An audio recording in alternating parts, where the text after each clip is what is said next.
Marilah kita lanjutkan pembahasan kitab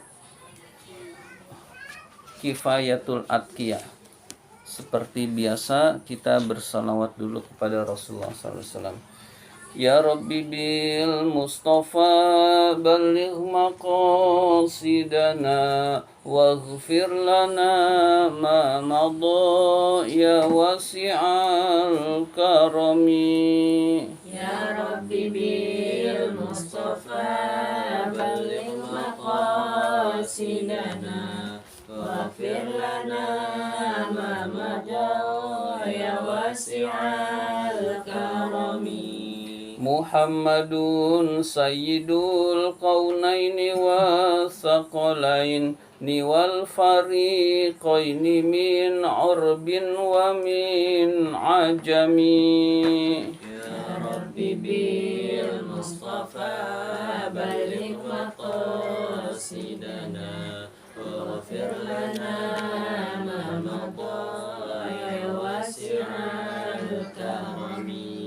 Maulaya salli wa sallim daiman abada ala habibika khairi khalqi kullihim. Ya Rabbi bil Mustafa balligh maqasidana waghfir lana ma madha ya wasi'al karami. Huwal habibul ladzi turja syafa'atuhu likulli haulim minal ahwali muqtahimi. Ya Rabbi bil Mustafa balligh maqasidana waghfir lana ma madha ya wasi'al karami. Bismillahirrahmanirrahim. Kita lanjutkan pembahasan kitab Kifayatul Atqiyah ini. Sekarang masih halaman 12 yang tengah pas syair. Sebetulnya al-i'rabu min ismi syartin lalu jazimin itu tidak dibahas, tapi di YouTube-nya ada. Jadi itu tidak dibahas di pengajian, tapi al-i'rab di YouTube-nya ada. Lalu kita langsung ke wa kazat tariqatu wal haqiqatu ya akhi. Sudah ketemu belum? Yang tengah, syair tengah. Bismillahirrahmanirrahim. Wa kazat tariqatu wal haqiqatu ya akhi min ghairi fi'li syari'atin lan tahsula. Saya ulang. Wa kadzat tariqatu wal haqiqatu ya akhi min ghairi fi'li syari'atin lan tahsula. Bismillahirrahmanirrahim. Wa kadza dan begitu juga. Wa kadza dan begitu juga. At-tariqatu tariqat. Wal haqiqatu dan hakikat. Ya akhi wahai saudaraku. Begitu juga tariqat dan hakikat wahai saudaraku. Min ghairi fi'li syari'atin tanpa melakukan syariat. Min ghairi fi'li syari'atin tanpa melakukan syariat. Lantah sula tidak akan berhasil. Lantah sula tidak akan berhasil tariqat dan hakikat. Jadi harus syariat dulu baru tariqat dan hakikatnya berhasil. Wa kaza begitu juga. Itu seperti ini. Nah, itu seperti ini. Nah, itu bingung. Wa kaza begitu juga. Nah, itu berarti ada ka, ada za. Itu berarti jar majrur. Kaf itu namanya huruf jar. Seperti ini. Berarti kaf itu jar majrur, za itu isim isyarah. Nah, ketika ada jar majrur di awal berarti bisa memungkinkan menjadi khobar muqaddam kalau ada mubtada muakhornya. Ternyata ada at-tariqatu tariqat, itu namanya mubtada muakhir. Wal haqiqatu naat ke tariqat ya akhi wahai saudaraku. Jadi itu mubtada muakhirnya. Mubtada muakhirnya min ghairi fi'li syari'atin, tanpa melakukan syariat, lantah sula tidak akan berhasil. Ya, begitu. Baik, nanti i'rabnya ada pembahasan tersendiri. Sekarang kita pembahasannya. Jadi, thariqat dan hakikat itu, wahai saudaraku, tidak akan berhasil tanpa melakukan syariat. Apa itu syariat? Syariat itu tekun, belajar, gigih menuntut ilmu sampai berhasil. Itu namanya syariat. Jadi syariat itu adalah bersungguh-sungguh menuntut ilmunya sampai menuntut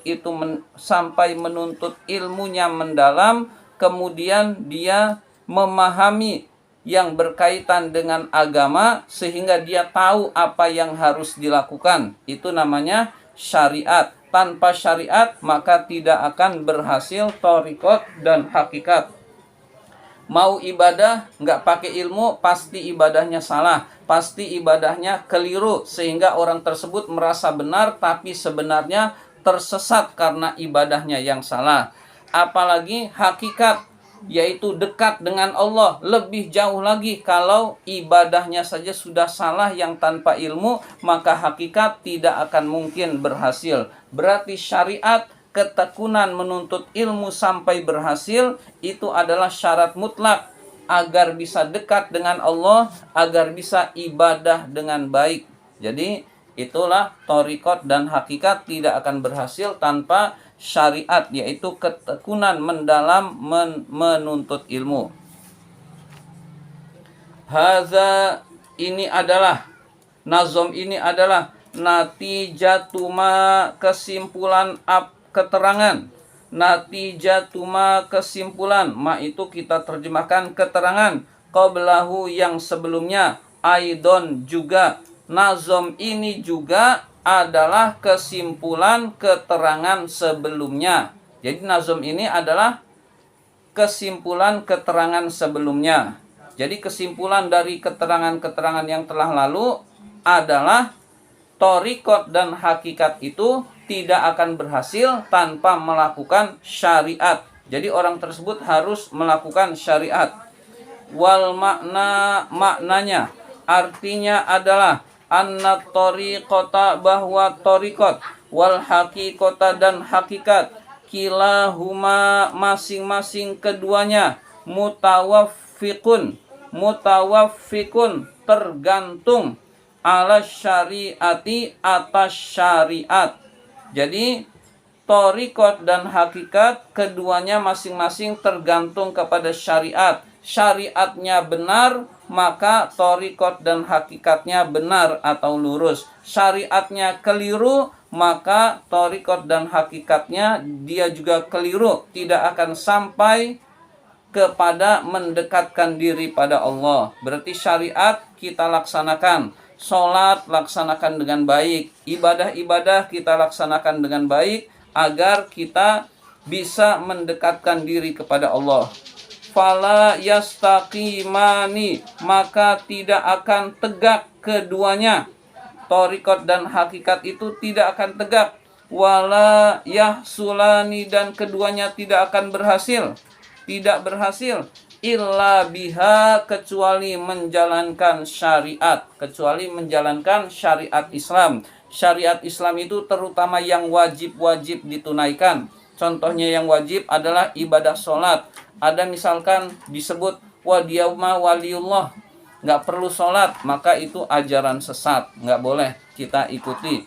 Jadi ada standar yang wajib itu terpenuhi oleh siapapun, lebih-lebih yang disebut dengan waliullah. Misalkan kita dengar ada si Abah Ano di Gunung Ano, kemudian dia menyendiri kemudian nggak sholat tapi puasa rajin mendekatkan diri pada Allah misalkan, maka nggak usah diikuti. Jadi standarnya sholat 5 waktu tunaikan, lalu Ramadan dia puasa, lalu kemudian zakat dia bayar. Maka jadi standar rukun Islam itu tetap, meskipun dia itu seorang waliullah kemudian dia berperilaku aneh kemudian gak sholat, maka ketahuilah dia itu aliran sesat. Jadi tidak boleh diikuti.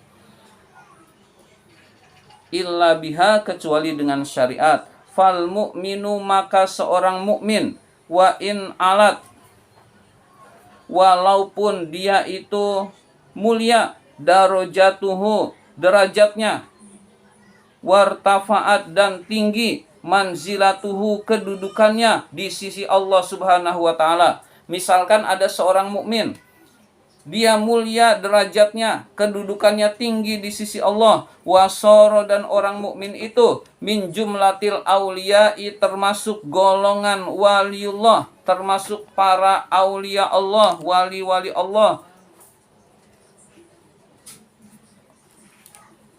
La taskutu, tidak gugur, anhu, bagi orang mukmin itu, al ibadatul mafrudatu, ibadah-ibadah yang difardukan. Jadi tidak gugur bagi orang tersebut ibadah-ibadah yang difardukan. Jadi ada seorang yang derajatnya tinggi di sisi Allah, lalu orang menyebutnya waliullah, kekasih Allah, maka bagi orang tersebut tidak gugur kewajiban-kewajiban yang diwajibkan oleh Allah maupun keharaman-keharaman yang diharamkan oleh Allah Subhanahu wa taala. Misalkan ada seorang wali lalu nggak sholat 5 waktu, kita lihat keseharian, wah dia nggak sholat, udah nggak usah diikutin, biasanya itu aliran sesat. Atau misalkan dia sholat 5 waktu, kemudian dia minum minuman keras, tahu minum minuman keras, maka meskipun dia waliullah, maka dia bukan waliullah sebenarnya, cuman orang menyangkanya waliullah dan dia salah, berarti itu aliran sesat. Jadi meskipun tingkat wali, keharaman yang datangnya dari Allah tetap harus berlaku. Meskipun waliullah, yang wajib dari Allah harus tetap berlaku dan tidak boleh tidak berlaku. Nah, jadi kita punya standar yang misalkan ada yang terkenal soleh, lalu kalau yang sunnah kita masih boleh berbeda pendapat. Wah dia waliullah lalu nggak Senin Kemis, nah nggak jadi masalah, itu urusan lain. Tetapi kalau sholat 5 waktu ditinggal, puasa Ramadan ditinggal, yang haram, salah satu yang haram ditunaikan, dikerjakan, maka ketahuilah dia pasti bukan wali Allah atau ajaran sesat. Ya, jadi ada standar-standarnya. Al-ibadatul mafrudatu, ibadah-ibadah yang difardukan, fil Qur'ani, di dalam Al-Qur'an, wal hadisi, dan di dalam hadis. Jadi seorang yang tinggi derajatnya di sisi Allah masih tetap tidak gugur ibadah-ibadah yang diwajibkan oleh Allah di dalam Al-Qur'an dan di dalam hadis. Wa man za'ama, dan barang siapa yang za'ama, menyangka, annaman, bahwa orang soro, yang telah menjadi walian wali Allah, wa wasala, dan telah sampai ilal hakikoti, kepada hakikat, sakotot, maka gugur, anhu, dari orang tersebut. Apa yang gugur? Fa'ilnya asyari'atu, syariat, fahuwa, maka orang tersebut dolun, sesat, mudillun, dan menyesatkan, mulhidun, anti syariat. Mulhidun artinya anti syariat, dia penentang syariat. Jadi orang yang menyangka bahwa kalau dia sampai hakikat berarti nggak usah beribadah, maka sangkaannya itu sesat, dugaannya itu keliru dan menyesatkan. Jadi waliullah tetap hal-hal yang diwajibkan oleh Allah dia tunaikan, tidak boleh tidak ditunaikan. Ya, jadi kita harus tahu hal itu. Jadi sekarang ini kan banyak dukun-dukun palsu atau wali-wali Allah palsu, Nah, di zaman sekarang itu kita tidak boleh terkecoh dengan sorban, dengan udeng-udeng, dengan jubah, dengan pengikut yang kelihatannya banyak padahal settingan, apalagi di internet itu bisa jadi itu settingan-settingan. Kemudian ada orang yang mengadu dikasih solusi, padahal yang ngasih solusi nggak sholat misalkan. Nah, itu solusinya pasti nggak benar. Nah, jadi kita tahu dulu orangnya benar apa enggak, kemudian kita ikuti. Nah, jadi kalau kita nggak tahu, nggak usah mengikuti yang kita tidak tahu.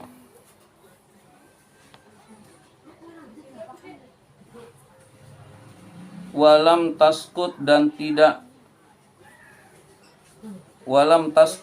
tidak jatuh al ibadatu ibadah. Saya ulang, walam taskut tidak gugur. Ya, jatuh atau gugur. Al ibadatu ibadah anil ambia kepada para nabi.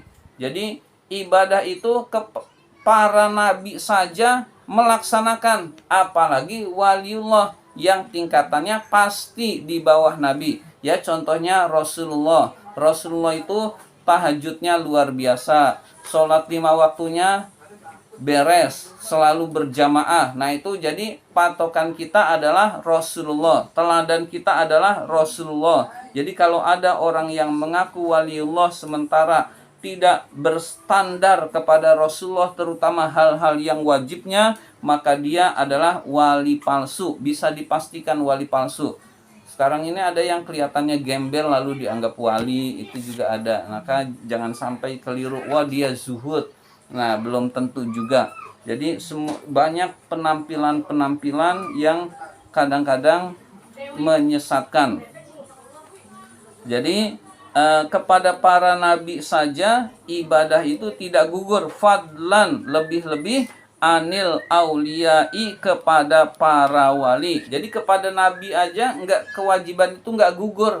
Padahal nabi yang paling utama, apalagi kepada para wali. Berarti para wali wajib. Kaum muslimin wajib. Semua yang diwajibkan oleh Allah wajib bagi kaum muslimin atau orang-orang Islam.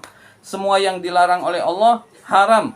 Yang diharamkan oleh Allah itu haramnya berlaku kepada semua orang yang mengaku Islam. Faqad sahha dan sungguh benar anna Rasulullah bahwa Rasulullah sallallahu alaihi wasallam karena beliau adalah yusolli salat hatta tatawarrama sehingga bengkak qadamahu kedua telapak kakinya. Jadi benar diceritakan dalam hadis, dalam riwayat bahwa Rasulullah itu sholat malam, kemudian kakinya bengkak karena lamanya sholat malam, luar biasa. Jadi itu Rasulullah, teladan hidup kita, sholat malamnya sampai bengkak kakinya. Fakila lalu dikatakan lahu kepada Nabi marrotan pada suatu ketika. Jadi suatu ketika itu dikatakan kepada Nabi, atau ada yang bertanya itu Aisyah, ada yang bertanya kepada Nabi, mengapa engkau sholat sampai kakinya bengkak ya Rasulullah?